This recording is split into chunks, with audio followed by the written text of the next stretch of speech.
Hello everybody, Bo Turkey here. It is Labor Day Sunday on 2009. My dogs are barking in the background, and I love that. It's the vidcast for today. Some people wanted me to, some listeners and stuff wanted me to talk a little bit about Mabinogi, and I will, if you don't mind. And what I'm going to talk about a little bit is, it gets raining. How miserable. I'm going to talk a little bit about pets and a little bit about the skill system, give you kind of an idea. The graphics are a little bit different if you don't notice. It's a click-to-move game, which actually works out really well. You can move your mouse to the edge of the screen to move your camera, so it really is actually a pretty handy game for anybody that might have issues using the keyboard normally, like a WASD game, something like that. So the click-to-move actually works when you get used to it. Here's my pet list. Let's go ahead and call out a, there's an eagle. Let's see, let's call it Ashiba, my horsey. Probably my favorite pet. The cool thing about the pets is not only can you name them, which seems elementary, but a lot of games, think about it, how many games can you name your horse? And yes, they disappear when you dismiss them, but you don't have to dismiss them. That's a great thing. So let's get on Ashiba here. And this is my mount. This is the fastest horse in the game. I believe the fastest mount in the game, but it doesn't fit two people. Some of the mounts will fit two people.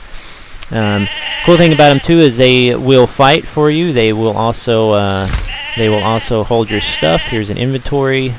Look at the inventory here. You can also type bag, B-A-G, in the chat window here, bag, and your bag will pop open. So it's very handy if you don't want to right-click on them and stuff like that. You just literally say it. Let's see, I'm going to get off here. They can also fight for you, which is great. So let's go show you a little bit of how the horse will kick some butt. All of the animals where I have bears, dogs, a couple of the flying mounts.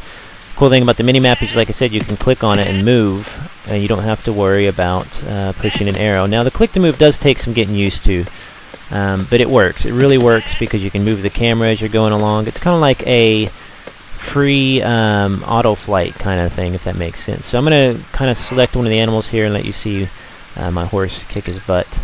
Go on, horsey, Ashiba, kick his butt. The animations are great, as you can see with the pets. It's a really pretty game considering how old it is. I love how the horse gets into this mad position. So not only can they fight for you, they can heal for you. They can use first aid on you. They've got skills just like anybody. Look how many skills just the pet has there. Let's see, I'm going to mess this up here. Let me drop that off, sorry. Sometimes the click-to-move does bother you. There's a first aid skill. If it had band-aids, it would use them. Heal me. There's also a healing skill down here. Let's see if I can get to use the band-aids. No, it must not have any band-aids on it. So here's a heal skill. Basically, you click on heal, and the pet will automatically turn on its heal and try and heal you. So that's what it's doing right there. Fantastic. Handy in a dungeon. So yes, the pets are a paid advantage, a bot advantage in this game. You can tell it to rest. I mean, just look at all those skills the pet has. Now here's my skill list. This is just some of the skills in game. This is quite a few, but this is not all of them by any means. Let's count them up here. 6, 7, 8, 9, 10, 11, 12, 13, 14, 15, 16, 17, 18, 19, 20, 24, 5, something like 27, 30 skills I have.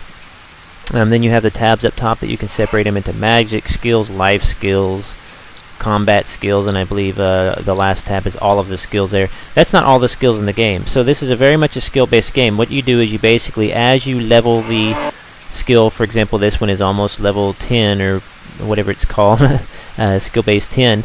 Once I hit that, if I have skill points, I can learn that next step. You earn skill points by, of course, getting experience doing quests, dungeons, stuff like that, and just kind of standard MMO stuff for that.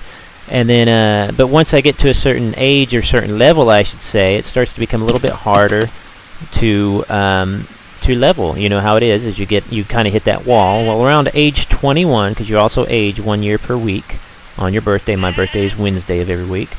But as you age, it gets harder to gain skill points as well. So one thing you can do is you can do a rebirth. A rebirth is essentially where you are turned back to the minimum of age 10, and you can reset your skill level, or your level, I should say, all the way back to level 1. So although you keep the current levels on all of your abilities, for example, my ability is at level 9 or whatever it was. If I turn back into a child, a 10-year-old child that is age 10 and level 1, I still keep my current levels of my skills. So you just kind of get to a certain level, you hit a wall, you rebirth, you hit a wall, you rebirth, and you can keep doing this. I've done it about 4 times now, because it's absolutely free to rebirth as long as you're age 21. The really cool thing about it is that on your birthday as well of every week, you also get skill points. So, and as the younger you are, the more skill points you have. For example, if I'm age 10 and on Wednesday I hit age 11, I might get 6 extra skill points. At age 12, maybe I get 4. Age 13, I might get 3. Whatever it is, it goes down lower as you age. But just in other words, if you're not playing the game, you'll still gain skill points, which is absolutely amazing. I love that. And then you can add those skill points to these skills and learn the next level. So as you hit the wall, there's not really a level cap, because as you hit the wall, you just rebirth and you keep going. It's one of the most innovative skill-based systems out there. So if you're one of these players that whines about not having a skill-based system, this game is for you. You're going to have to get around the graphics if you're not into them. You're going to have to get a little used to them, and you're going to have to get a little used to the click-to-move thing here. But let's see if I can fly around a little bit on my fly mount here. So what I'm going to do is pull out my fly mount. Let's dismiss Oshiba. Bye-bye. And each pet will stay out for around an hour and a half, 2 hours, something like that. After that, they will auto derez.